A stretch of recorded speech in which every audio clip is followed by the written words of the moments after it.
to a matchup such as this one, what's kind of the biggest thing that stands out to you about Wemby and, kind of preparing for, a guy like him? Yeah, a couple things. One is, he's shooting 9 threes a game.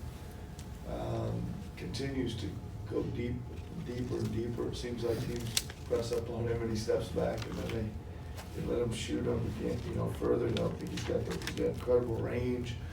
Another, like, the second thing for me is such a good and willing passer, right? Like, teams try to send multiple people at him, he's gonna hurt you with the pass. Wemby's had 4 games of 7 or more blocks. How do you, especially when you don't have Joel in, how do you get around the rim protection that you can provide in any given game? Well, hopefully you can, if you're taking it in there, hopefully you can spot him down there and not take him on. I know that sounds silly, but there's, you're gonna have to go in there and, try to use the kick out game as much as you can. That's really all you can do unless you want to get some blocked, right? Don't challenge him. Don't give him a chance to block that many. He has 7 or 10 blocks. There's probably got a shot at 15 or 20 or 30 of them. It's too many.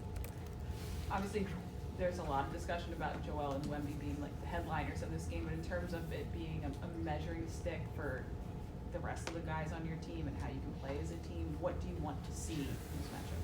Well, I'm just super happy that, we're getting all 3 of our main guys out there again for the 3rd time this year.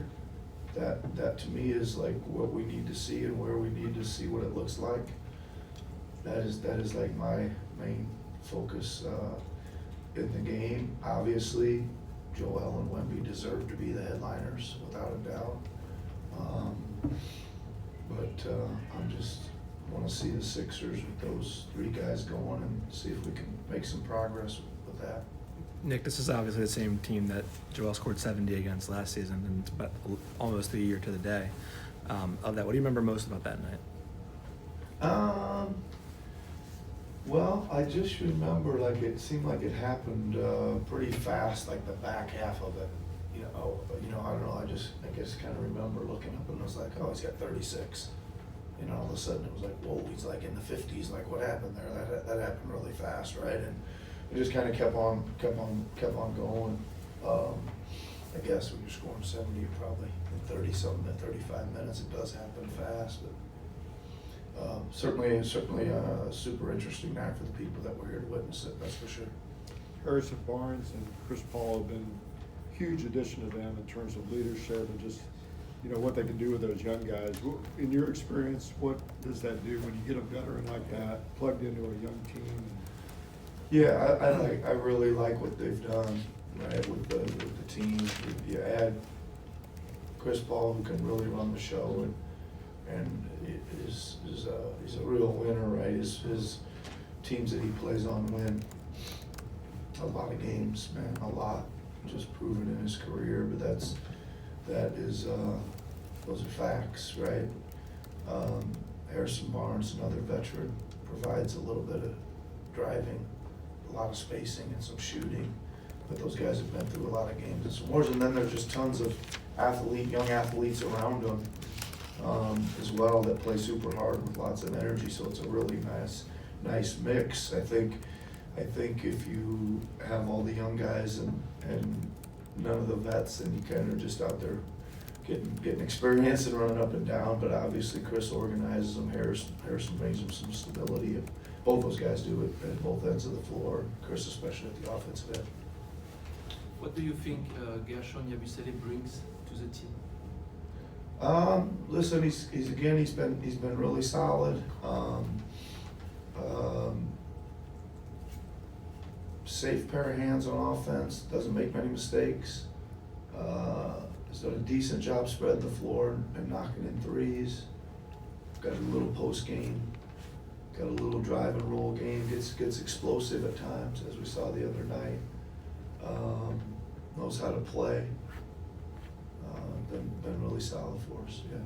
Nick, I think we've talked about this earlier in the season, but you're now 26 games in, and as a team are shooting something like 26.5% on open threes, according to tracking data, whatever.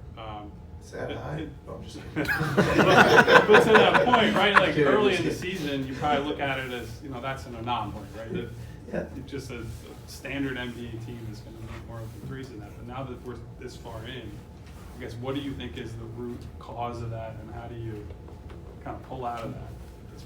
Well, again, I think that it usually starts with the volume. The guys that are taking the high volume have to shoot a good percentage, and obviously, some of those guys haven't. I think that'll correct itself, and I think it is correcting itself here as of late. That's normally where it starts. I still think like we got some good 3-point shooters. Like I think Tyrese, Paul, Joel, right? Good shooters. I think Kelly's a bit streaky at times, but again seems to be a little less streaky here in the last 8 or 10 games where he's been more solid. And I think Yabu's a decent shooter.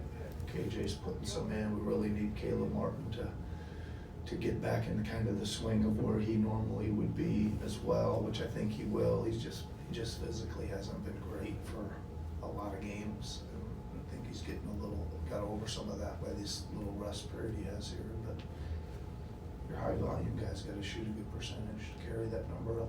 You mentioned Paul's shooting. I think it's back-to-back games now where he's taking 12 shots. Is there an ideal number that you'd like to see him take just to be more involved offensively, or for you is it not about that at all?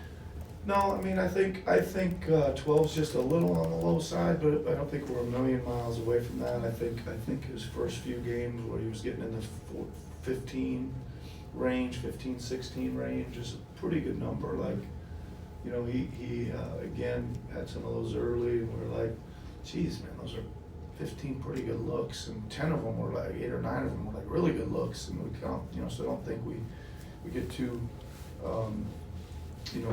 veering off or scrapping what we're doing completely because he is getting some decent looks. But yeah, I'd probably say around the 15, 16 mark.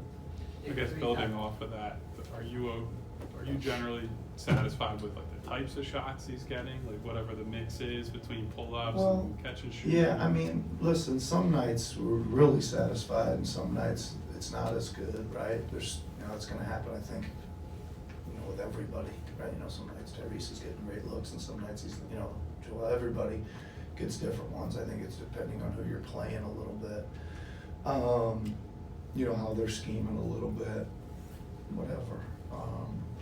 But I think again, like my first kind of opening comment of this availability was I want to see the 3 guys play together a little more. I really think there's a long way to go with some 2-man actions between Paul and Joel that will get Paul generating some better shots, and I don't think we've seen a ton of that yet, right? Yeah.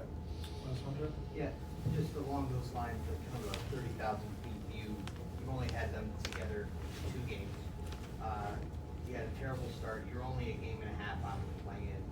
I would imagine on paper, you guys have the talent to be a really scary low seed in a playoff. Just how do you feel, I guess, about where you are right now, and I guess what is possible and what's ahead of you guys? Well, listen, I'm not very overjoyed where we are right now, right? I mean, you can't be. I mean, yeah, there's been 101 lineups and 101 guys in and out and all that stuff. That's one thing. But again, like I get encouraged by the way I think Paul's moving and stuff much better than he was earlier in the season athletically. Encouraged that Joel's back and playing, and I think again was last game, moving and looking like he's feeling better. Those things are critical for us, that those guys can, play up to somewhere near their capabilities just physically, right? And then we can get to work on some things. I agree with you though. There should be some, for me, we're just going to keep working and staying positive and trying to claw our way back into this thing, right? And I think, we match up really well with a lot of teams in this league. Maybe 1 or 2 or 3 we don't, some nights, but I think we'll be ready, to take anybody on when the time comes.